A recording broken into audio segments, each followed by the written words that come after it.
Nos primeiros 30 segundos de tensão, também casais dizem palavras e têm atitudes que jamais deveriam ter.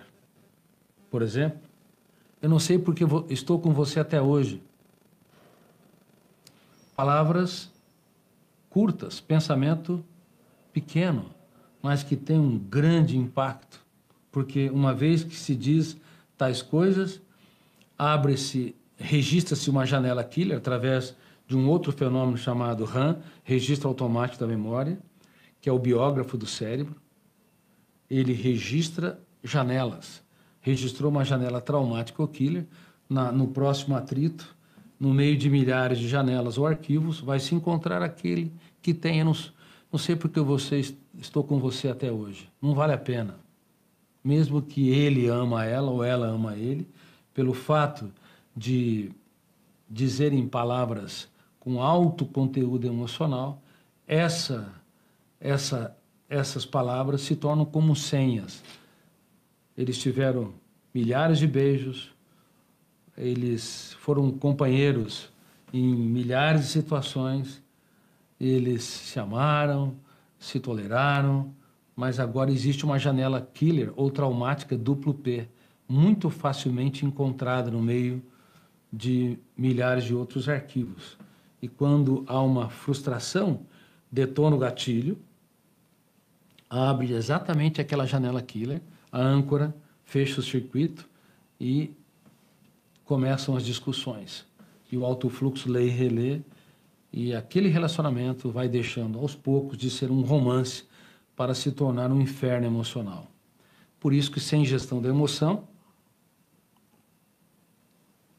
os casais prometem que vão se amar na saúde e na doença, na alegria e na tristeza, na miséria e na fortuna, mas esquecem que deveriam se amar nas discussões também. Ou seja, eles não deveriam partir para se digladiar, deveriam aprender a ter gestão da emoção, a fazer o silêncio proativo, a se questionar muito para não entrar neste coliseu, para não entrar nessa arena de atritos, e deveriam perguntar: por que eu não dou o direito dela ficar tensa? Por que eu não dou o direito dele me frustrar? Por que ele não pode, de vez em quando, falhar, ou ela não pode, de vez em quando, errar? Por que eu não consigo ver um charme no defeito dele ou dela? Se nós não nos questionarmos, pequenos atritos, através do biógrafo do cérebro, fenômeno RAM, registro automático da memória, vão arquivando janelas traumáticas ou killers. Daqui a pouco, nós temos um cárcere mental, uma plataforma de janelas. Por isso, frequentemente as pessoas se separam não porque não amavam um ao outro, mas porque não souberam amar. Sinceramente, as pessoas não sabem amar no mundo todo. Amar não deve ser apenas uma experiência emocional. Amar é atitude, amar é gestão da mente, amar é gestão da emoção. Se uma pessoa ama só com a emoção, como eles disse, será sempre um bebê. A emoção é ingênua. A emoção, ela compra aquilo que não nos pertence. É como um bebê no supermercado que vai e paga caro. Por exemplo, se dá um cartão de crédito para uma criança de 4 ou 5 anos, ela vai comprar tudo que está lá. E nem vai olhar se tem prazo de validade, se os alimentos são necessários, se os brinquedos, os objetos são úteis ou não. Uma criança, ela não tem responsabilidade como consumidora.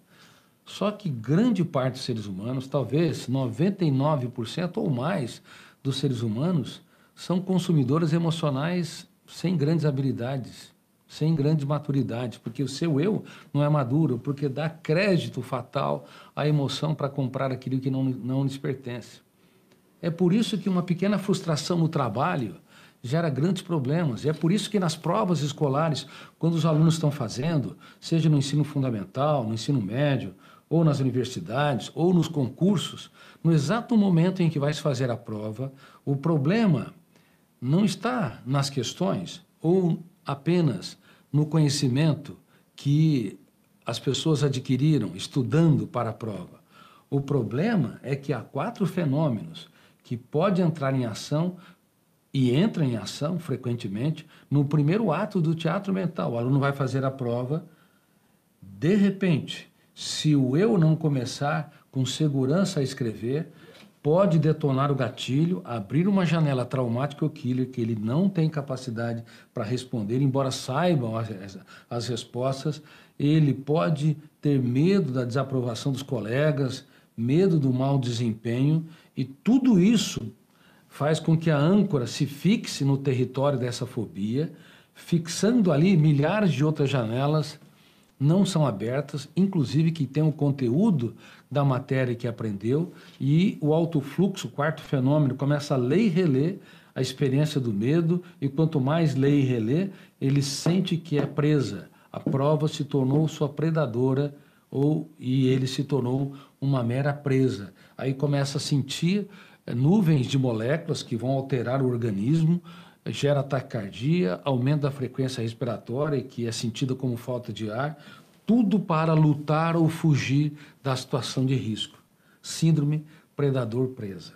Quando eu descrevi essa síndrome, tive o privilégio de descobri-la, e entender que o gatilho abre janela aqui, a âncora se fixa e o autofluxo lê e relê, e se o eu não atuar fazendo o silêncio proativo, questionando, discordando, confrontando, duvidando de tudo aquilo que controla, criticando ideias perturbadoras e determinando estrategicamente, enfim, quando eu descobri essa síndrome e percebi que nas escolas do mundo todo, à exceção das escolas que estão estudando o programa Escola da Inteligência, onde nós, como o Pequeno Polegar, onde nós ensinamos técnicas, como foi abordado aqui, a técnica do DCD,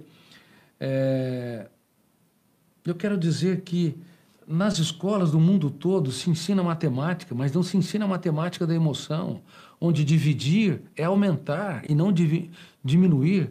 Se eu divido meus problemas, eu aumento minha capacidade de superação e de resiliência. A física da emoção é tão ou mais importante que a física exterior, do mundo concreto. Na física do mundo concreto, ação gera reação. Na física emocional, se alguém te rejeita e você rejeita imediatamente, se alguém eleva o tom de voz, você eleva mais o tom de voz, é um desastre. Vocês deixam de ser dois seres humanos que precisam se proteger e serem autores da sua própria história para serem inimigos, a serem abatidos.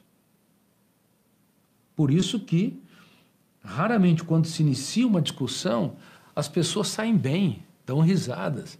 Elas iniciam uma discussão só para quando eles se esgotam e chegam às raízes das ofensas mais graves. Inclusive, nos estádios, pessoas que sonham, que são dóceis, generosas, mas de repente começa um atrito. Aquelas pessoas têm atitudes animalescas, começam uma a bater na outra, agredir a outra, como se fossem feras numa savana, querendo devorar um ao outro, porque os mecanismos primitivos sobressaíram sobre a atividade do eu como gestor da emoção. Se alguém me ofendeu, e daí? Minha paz vale ouro. Se alguém me rejeitou, e daí? Eu vou ter um caso de amor comigo. Eu não me rejeito, eu não me abandono. Se alguém me criticou injustamente, eu não compro aquilo que não me pertence. Isso é autocontrole. Você vai relacionar com pessoas, você tem que saber que você é imperfeito vivendo com pessoas imperfeitas. Se você quiser que as pessoas correspondam sempre às suas expectativas, é melhor você mudar de planeta, porque neste planeta não é possível. E mesmo aqueles que se enclausuram para fins místicos, como monges ou anacoretas, às vezes eles não têm ninguém para ter contato, mas criam personagens na sua mente e às vezes criam personagens que o angustiam, imprimem ansiedade. Quantas vezes nós criamos circunstâncias, personagens, ambientes que furtam a nossa paz? Sofrer por antecipação é uma situação, ruminar perdas, mágoas e frustrações também é outra situação, chafurdar na lama das preocupações também são outras situações. Mas, infelizmente, as escolas do mundo todo ensinam a física concreta, mas no ensino a física da emoção. Ação não deve gerar reação.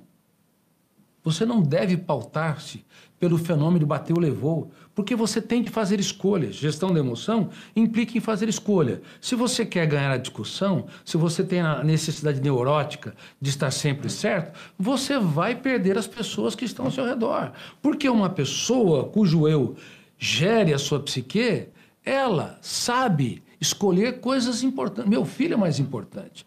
A minha esposa e meu marido é mais importante. O meu amor, o meu relacionamento é mais importante. Meus alunos são únicos e irrepetíveis. Se alguém me contrariou, eu vou chamar o meu aluno pelo nome, Maria ou José, e vou dizer para ele, eu aposto em você, você é brilhante. Agora, pense no seu comportamento. Você se recolheu e você deu uma resposta notável, exaltando a pessoa que erra, para depois tocar no erro, delicadamente com uma pergunta. E todo professor, todo pai, todo executivo deve ser um provocador, perguntador. Sair da era da informação para a era do eu como gestor da mente humana. Da era da exposição de dados para a era da provocação e das perguntas. Pergunte. Olha, você é brilhante, você é capaz. Fale até para o seu colaborador que acabou de errar. Eu confio em você. Agora pense no seu comportamento.